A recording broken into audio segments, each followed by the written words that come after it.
And story 2. It was November 3rd, 1973, at the Stokely Athletic Center in Knoxville, Tennessee. The autumn air was crisp outside, but inside the packed arena, the temperature had risen to an uncomfortable 78 degrees from the body heat of 8,500 screaming fans.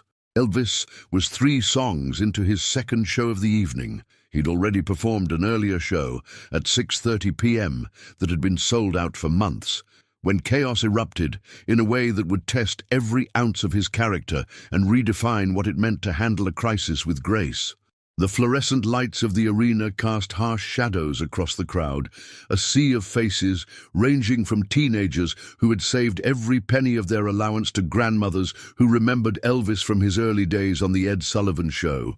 The energy was electric, palpable, the kind of collective excitement that made the building itself seem to pulse with life. The man's name was Bobby Ray Henderson, though nobody in the arena knew it at the time.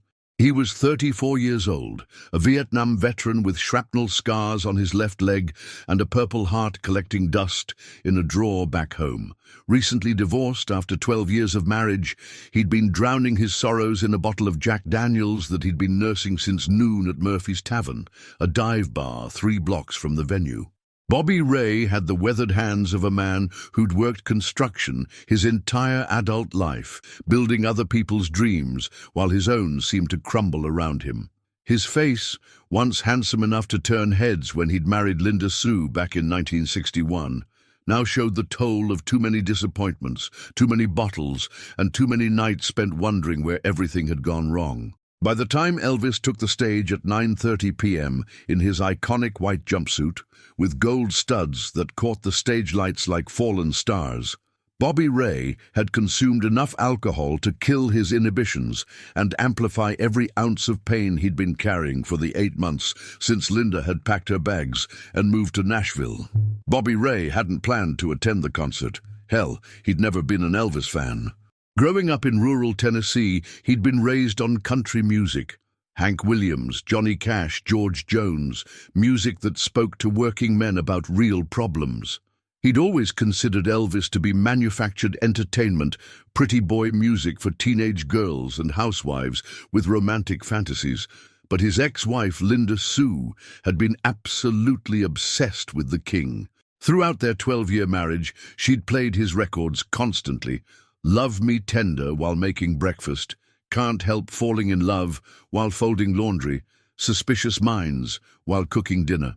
Their small house on Magnolia Street had been a shrine to Elvis Presley, with framed photographs covering the living room walls and a collection of albums that took up an entire bookshelf. Linda Sue had begged him for years to take her to see Elvis perform. Every time tour dates were announced, she'd circle the newspaper ads with a red pen and leave them on Bobby Ray's coffee cup, hoping he'd notice. But Bobby Ray had always refused, calling it a waste of hard-earned money on some washed-up pretty boy who wiggles his hips for a living.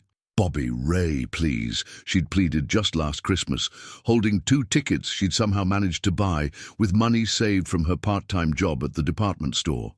"It's all I want for Christmas. Just this once." But Bobby Ray had been stubborn, proud, and frankly a little jealous of the way his wife's eyes lit up when she talked about Elvis. "We got bills to pay, Linda Sue.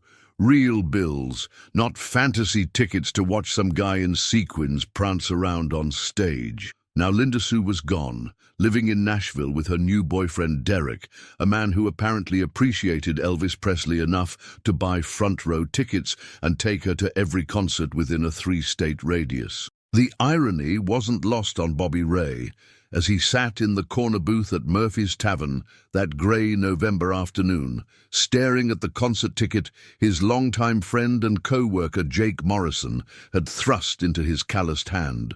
"Come on, man," Jake had insisted earlier that day, sliding into the booth across from Bobby Ray with the concerned expression of someone watching a friend self-destruct. "My wife Martha bought these tickets 6 months ago, spent her whole birthday money on them, and now she's sick with the flu.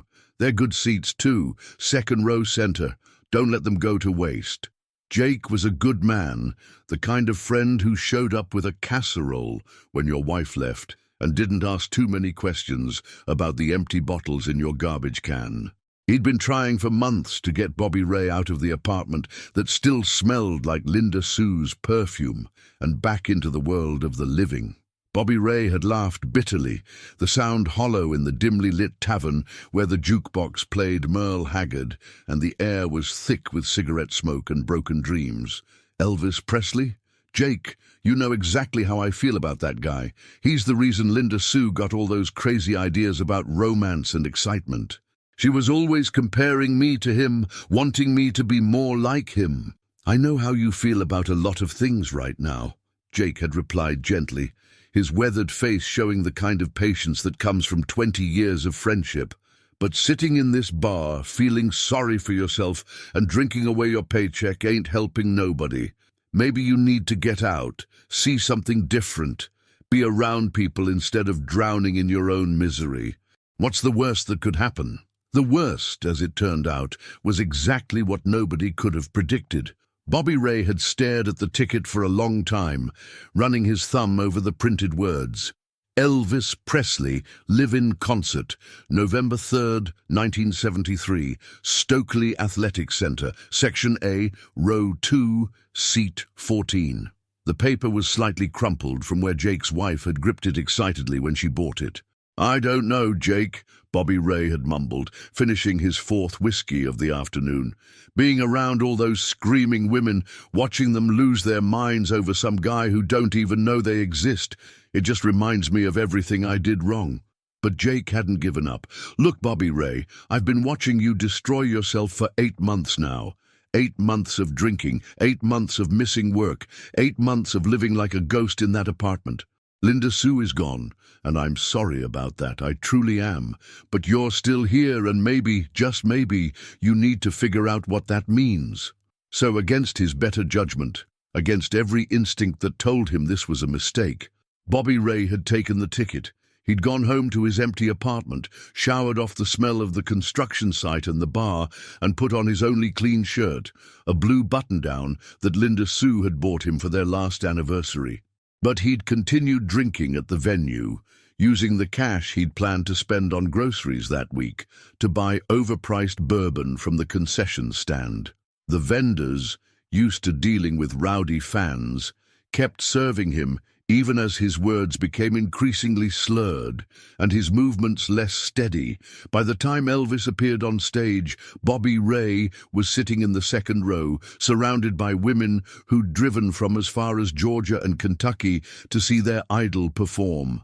To his left sat Margaret Phillips, a 45-year-old secretary from Chattanooga who'd been an Elvis fan since 1956 and attended 17 of his concerts. To his right was Jennifer Walsh, barely 18, clutching a homemade sign that read, "Elvis, I love you," in glittery pink letters. The irony of his situation wasn't lost on him. Here he was, a man who'd spent 12 years resenting his wife's obsession with Elvis Presley, now sitting closer to the king than Linda Sue had ever been. The thought made him reach for the plastic cup of bourbon he'd balanced precariously on his knee. Elvis opened with "C.C. Rider," his voice powerful and confident, filling every corner of the arena with the kind of raw energy that had made him a legend. The crowd exploded in response, their collective screams so loud that Bobby Ray felt it in his chest. Women were crying, reaching toward the stage with desperate hands, their faces transformed by something that looked almost religious. The sight disgusted him.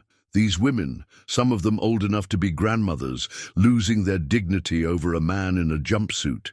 It reminded him too much of Linda Sue, the way she'd get that dreamy look in her eyes whenever Elvis came on the radio, the way she'd stop whatever she was doing and just listen with this expression of pure longing. "That's All Right" came next, then "Heartbreak Hotel," each song sending the crowd into fresh waves of hysteria. Elvis moved across the stage with the fluid grace of a man who'd been performing for nearly 2 decades, his every gesture calculated to drive his audience wild. And it was working. Bobby Ray watched in amazement and growing resentment as grown women screamed like teenagers, threw underwear onto the stage, and literally fainted from excitement.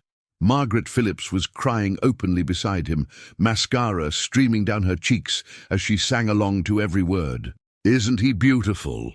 she shouted over the music to Bobby Ray. "Isn't he just the most beautiful man you've ever seen?" Bobby Ray wanted to tell her that no, he didn't think Elvis was beautiful.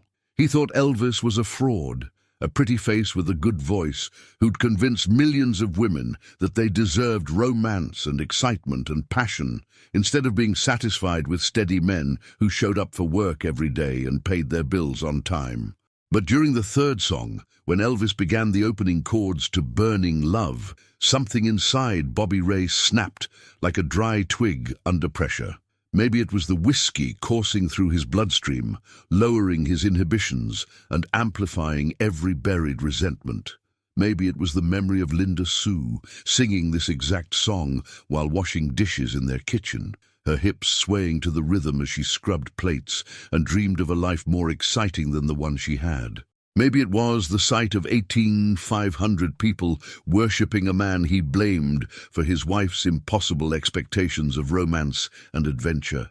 Or maybe it was the crushing realization that he'd spent 12 years being everything he thought a husband should be, reliable, steady, practical, while Linda Sue had been yearning for something he could never give her, something that existed in Elvis songs but not in real life. Something magical and passionate and dangerous that Bobby Ray, with his construction worker hands and his practical approach to life, could never be. The alcohol had been building in his system all day, and now it combined with months of suppressed rage, grief, and self-loathing to create a perfect storm of poor judgment.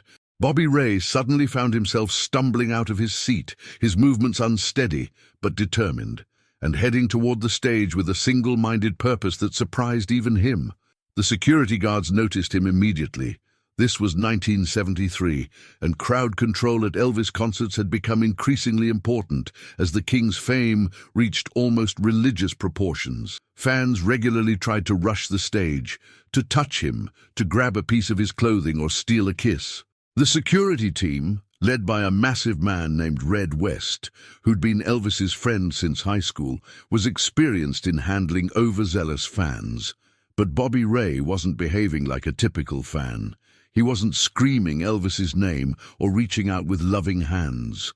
His face was set in a mask of anger and determination that made Red West take a step forward, his hand moving instinctively to the radio on his belt. Bobby Ray pushed past Margaret Phillips, who tried to grab his arm. "Sir, sit down," she hissed. "You're going to ruin it for everyone." But Bobby Ray was beyond hearing reason.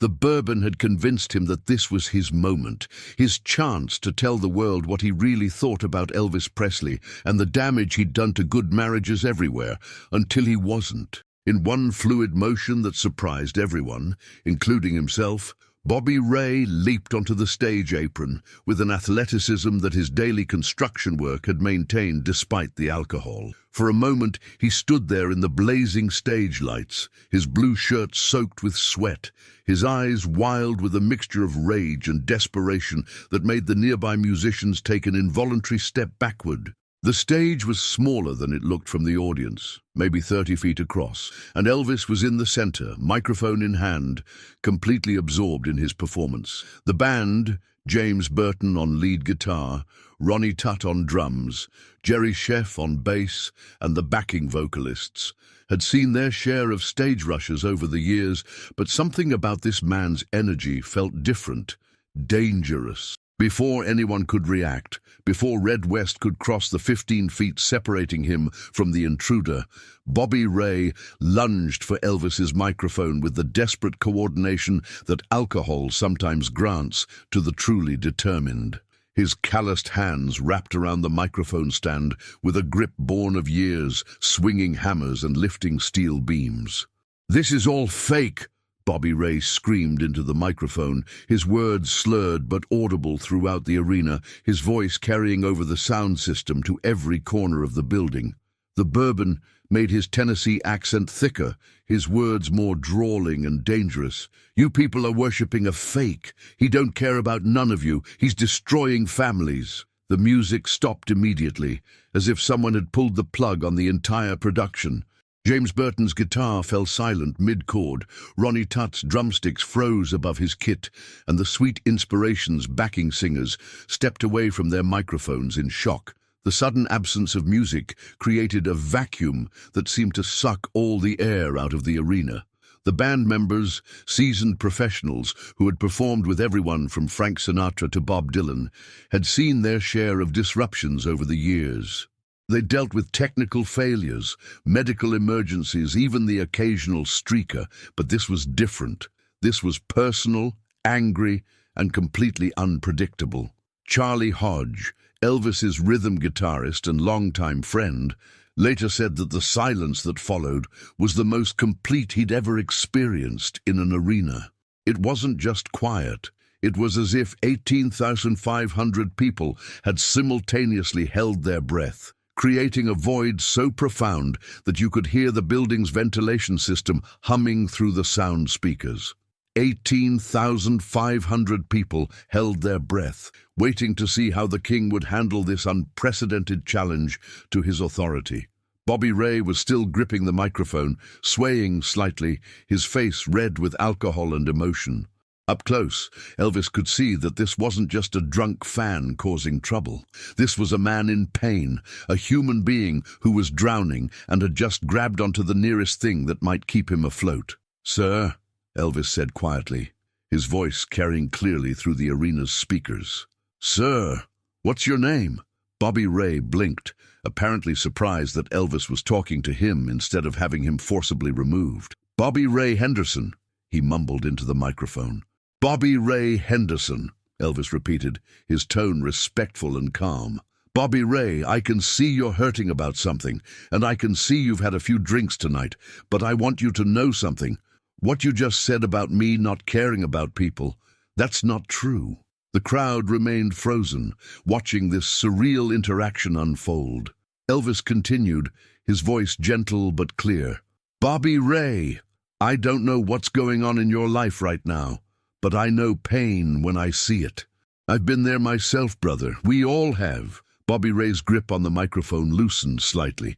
The alcohol was making it hard to process what was happening, but something in Elvis's voice was getting through to him. "You know what, Bobby Ray?" Elvis said, stepping closer. "You're right about one thing. Sometimes what you see up here on stage, it is fake. The lights, the costumes, the whole show, that's all just entertainment. But the music, the connection between people, that's real. And your pain is real too." Tears began streaming down Bobby Ray's face. "She left me," he whispered into the microphone, his voice breaking. 12 years, and she left me for some guy who takes her to concerts."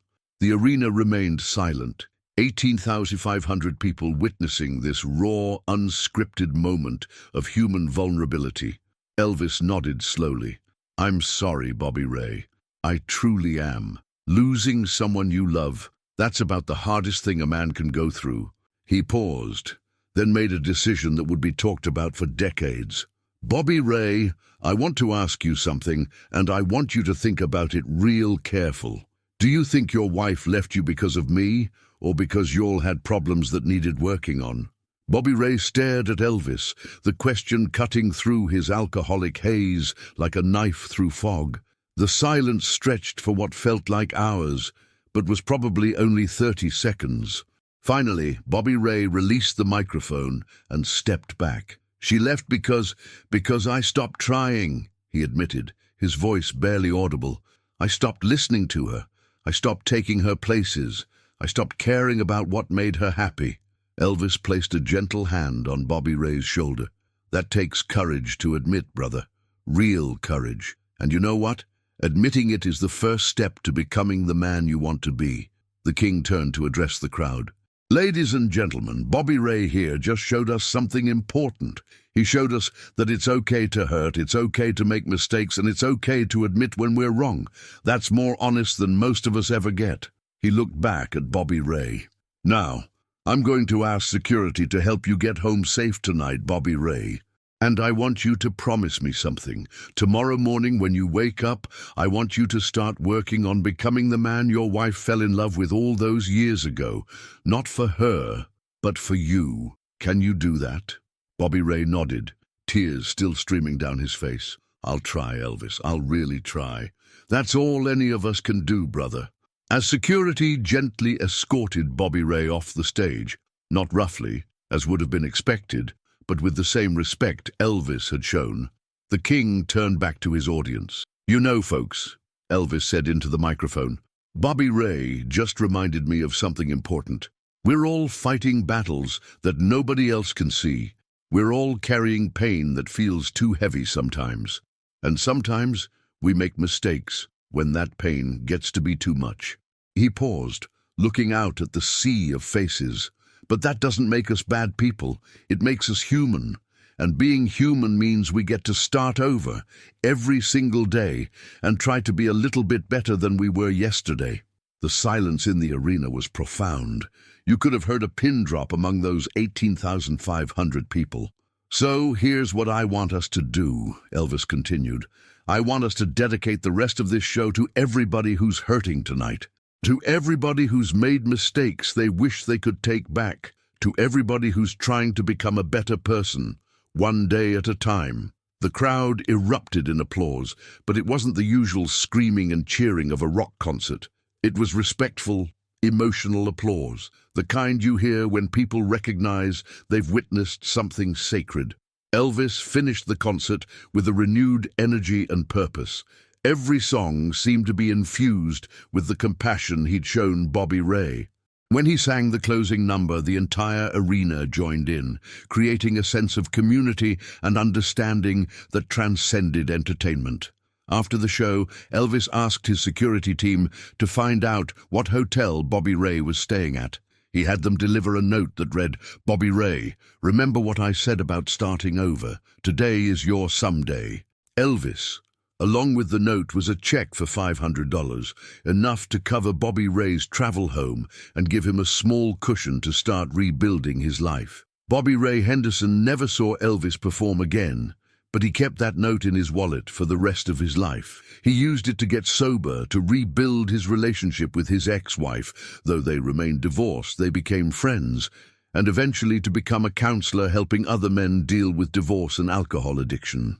Years later, in interviews about that night, Elvis would say it was one of the most important performances of his career, not because of the music, but because of the reminder that behind every face in every crowd is a human being with a story, with pain, and with the potential for redemption.